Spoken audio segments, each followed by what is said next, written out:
오늘은 나비 한살이 과정을 살펴보기로 할까요? 알에서 애벌레, 번데기, 성충으로 되는 과정은 다들 알고 계시죠? 하지만 나비에 발생하는 시기마다 또 종류마다 이 과정은 조금씩 차이가 납니다. 예를 들면 갈구리 나비와 배추인 나비를 비교해 볼까요? 갈구리 나비는 연 1회 발생하는 나비이고 4월 말에 발생을 하는데요. 5월이 되면 짝짓기를 하고 산란을 하고 성충은 죽습니다. 그래서 5월이 되면 성충은 거의 볼 수 없을 정도가 되고요. 1, 2주가 지나면 보통 부화를 하기 시작하는데 갈구리 나비 애벌레의 경우는 대략 한 25일 정도 애벌레 기간을 거칩니다. 그리고 나서 번데기가 되는데 이 나비 특징은 번데기 기간이 매우 긴 특징을 가지고 있어요. 7월달에 번데기가 되면 번데기 상태로 겨울을 나고 봄을 기다리는 나비입니다. 실내 따뜻한 곳에 번데기를 보관하게 되면 나비가 나오지 않고 번데기 상태로 2년 혹은 3년을 보내는 경우가 있어요.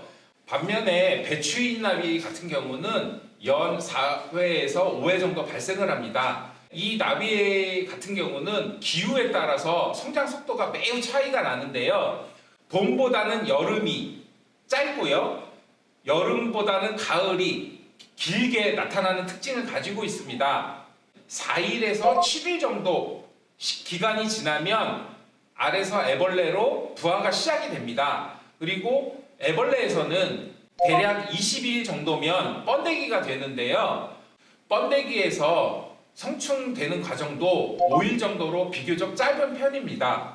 거의 한 달이면 알에서부터 나비까지 한 사이클 과정이 완성되는 나비입니다. 이와 비슷한 나비로 노랑나비도 있는데요. 노랑나비는 연 3회에서 4회 정도 발생을 합니다. 그만큼 애벌레나 알에서 부화하는 기간이 배추인 나비보다는 약간 긴 편에 속하는 나비이죠. 일반적으로 나비들이 짝짓기를 하면 수컷의 경우 바로 죽는다고 알려져 있는데요. 어떤 경우에 수컷들은 4, 5회도 짝짓기가 가능하다고 합니다.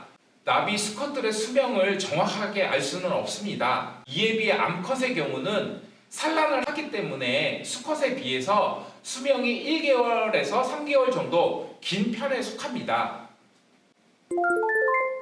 나비의 경우 알에서 갓 부화한 애벌레를 1령이라고 합니다. 허물을 벗을 때마다 2령, 3령, 4령, 5령으로 표기를 하는데요.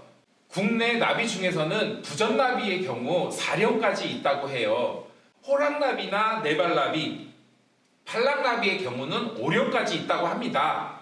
하지만 항상 예외는 있는 법이거든요. 같은 팔랑나비 중에서도 어떤 종류는 6령까지가 있는 경우가 있고요.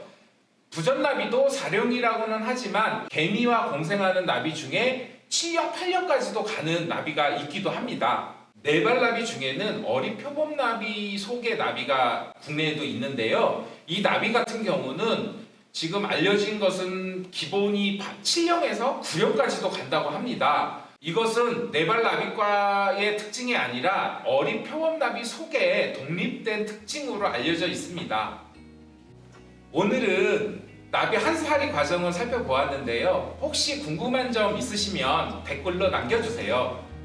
재미있게 들으셨나요? 4월부터 시작되는 나비 생태 학교에 오시면 더욱 재미나고 유익한 정보를 들을 수 있습니다. 자세한 내용은 더보기란을 참고해주세요.